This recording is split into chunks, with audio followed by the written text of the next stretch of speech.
تقرير خاص.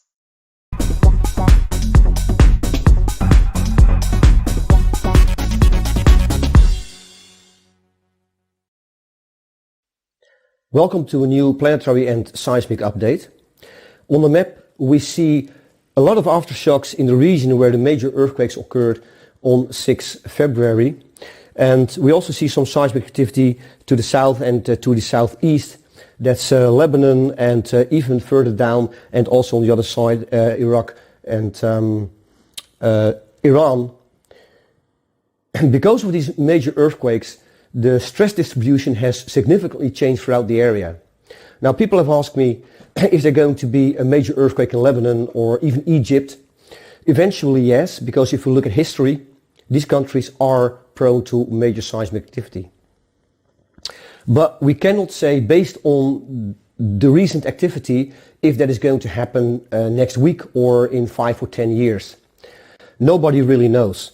So what we do with our work is we isolate critical time frames based on planetary and lunar positions and possibly atmospheric fluctuations to pinpoint potential regions.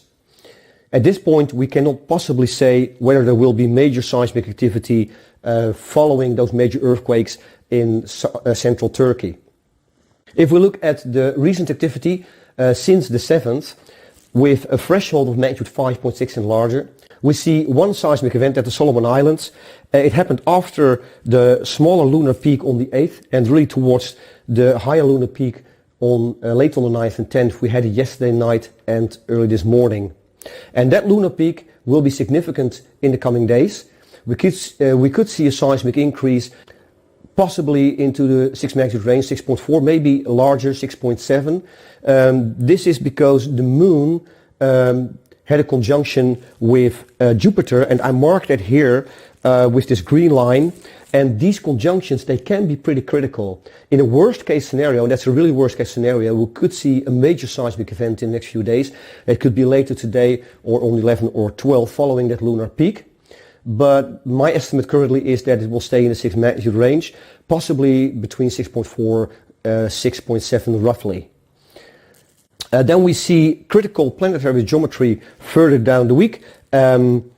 That will become more critical. It's sort of a convergence of critical planetary geometry on the 14th and 15th, and it could mark roughly the 15th to the 17th as more critical. But I will explain that planetary geometry in much more detail in the next update. We are not there yet, and it also depends on what's going to happen in the next few days. If we look at atmospheric fluctuations that we picked up in the last couple of days. On the 2nd, it's about 8 days ago, but it may still be somewhat significant. On the 2nd, we had this fluctuation over South America and possibly the Eastern Caribbean plate. But we already had a magnitude 5.6 in Chile following that fluctuation, and maybe that's all. I'm not sure about that. Then we have fluctuations on the 4th. And that was over the Gulf of California. I think I said the Gulf of Mexico in the previous update. Of course, it's the Gulf of California. And into the Pacific could also mean the Easter Island region or further down the Pacific and Arctic ridge. And that would be around 6 magnitude usually, or up to low 6. Then we have fluctuations marking Alaska and further down Tonga, Fiji region down to New Zealand.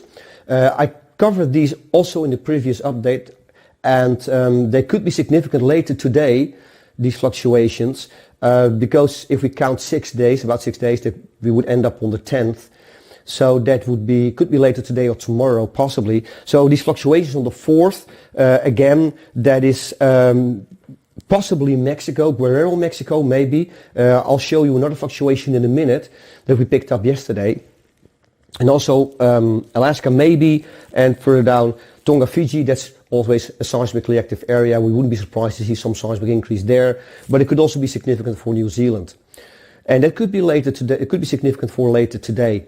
Then on the 7th we picked up a fluctuation that was marking regions over the West Pacific. Could be Japan, Taiwan, Philippines possibly, and Indonesia. That was on the 7th, so that could be significant in the next few days. Tomorrow, the 11th, 12th, maybe following the lunar peak. We correlate it to the positions of the planets in the moon. We don't have critical planetary geometry, but we do have this lunar peak on the 9th, 10th, and from the 10th to the 12th. So this fluctuation on the 7th over the West Pacific could also be significant in the next few days. We have two more fluctuations that we picked up yesterday.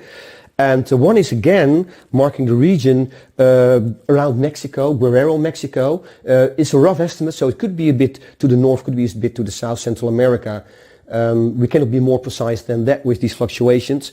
And then we also marked a fluctuation over Afghanistan, Pakistan again. It could also be to the east and west again. It's a rough estimate. But because these fluctuations were on the 9th, they could also become significant for the critical planetary geometry that we have on the 14th and 15th later on in the week. Around the 15th or following the 15th. Not sure yet. It very much depends on what happens in the next few days. It could also be significant already in the next few days. Again, it really depends on what happens following this lunar peak that we had yesterday night. This is the information that we have so far. Be safe. Until next time.